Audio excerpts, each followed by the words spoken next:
What's up, guys? It's TechCan, and here's another video. My last video got like around 200 views, which is pretty good.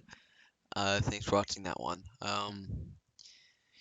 Yeah. Also my main account. Make sure you subscribe to it because I post some good videos on it, and I put in a lot of effort. It's xhapey. That's all it is. Probably in the corner of the video. I don't know. But basically, I'm going to show you guys how to open up programs in Windows. It's so easy. There's 4 different ways. There's probably more than 4. I actually don't know. But there's 4 ways. There's 4 basic ways that you can use. At least all, as far as I know, there are 4 different ways. So basically, the first one is just clicking it on your File Explorer or desktop. Your desktop is considered your File Explorer, if you didn't know that. Because, for example, if you were to go into Task Manager, I don't know if I have to blur this, but if you were to find File Explorer, okay, so here's Windows Explorer right here. Basically, what you can do is you can just restart it. It's not exit because if you exit it, the computer won't perform correctly. So you click restart, and it'll restart the entire desktop. So that's proof that the desktop is really just Windows Explorer. So basically, you can either go into your File Explorer, click on your folder where you want to open the program, and try to find where you want to find the file, and then open it by double clicking on it. Or you can right click and click open right here. Another way is just, if you have it on your desktop, you can just click it and open it by double clicking or right clicking, clicking open. Okay. And now the second option. The second option, what you do is you're going to go into your command prompt, and what you do is by clicking the Windows key and R, and that'll open up the run window. And now what you're going to do is you're just going to type in CMD, and you click OK. And that's going to open up your command prompt. And depending on where this directory is, where it is currently, if you open it in administration, it's going to be system32, but I have it on users since it's not in administration. So what you're going to do here is you're just going to first cd, and this is by opening up like a directory. So you click cd and you type in whatever you want to open. So type in desktop if you're already on your user.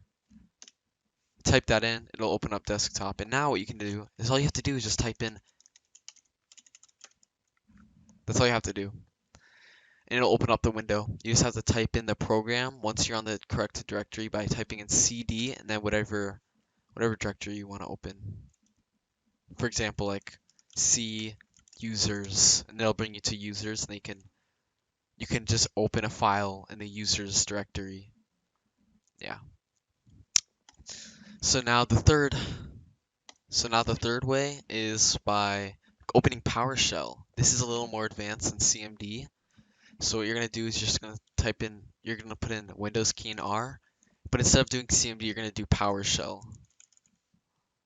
So click PowerShell, it's gonna open this window. It's like blue instead of black, like CMD is. So what you're gonna do here is you're going to type in whatever the symbol is called, and symbol, space, whatever you want to open. So what you're just gonna do is since I'm already on my user, I'm just gonna type in desktop / secret.txt, and it's gonna open it. That's how you open it in PowerShell. You get it open right here. Simple as that. It's just an extra and symbol added on. Yeah, so the final fourth way that I know is simply by clicking Windows key and R. And this is the simplest, except you have to type in the entire directory. So you're just going to type in, oh crap. You're just going to type in your directory plus what you want to open. So for example, I'm doing C:\, users, / my name, /desktop /secret.txt, and that'll open up the file. So one problem that people would do is they will just open up the run, and all they will do is just type in secret.txt without the directory behind it, like the backslashes. It won't work because it'll think that you're searching for secret.txt outside of C colon your hard drive. It'll think you're searching for another drive. Like it'll think you're searching for secret.txt right here instead of in one of these. For example, if you just do C colon and click OK, it'll open up C colon. So yeah, that's basically it. Same for CMD. If you're gonna open up CMD and you type in secret.txt, it won't work. It won't be recognized unless you cd desktop and then you type in secret.txt. So yeah, that's the end of the video. I hope you guys enjoyed and learned how to open up a program. Oh yeah. Okay, so see you guys later. Thanks for watching and goodbye.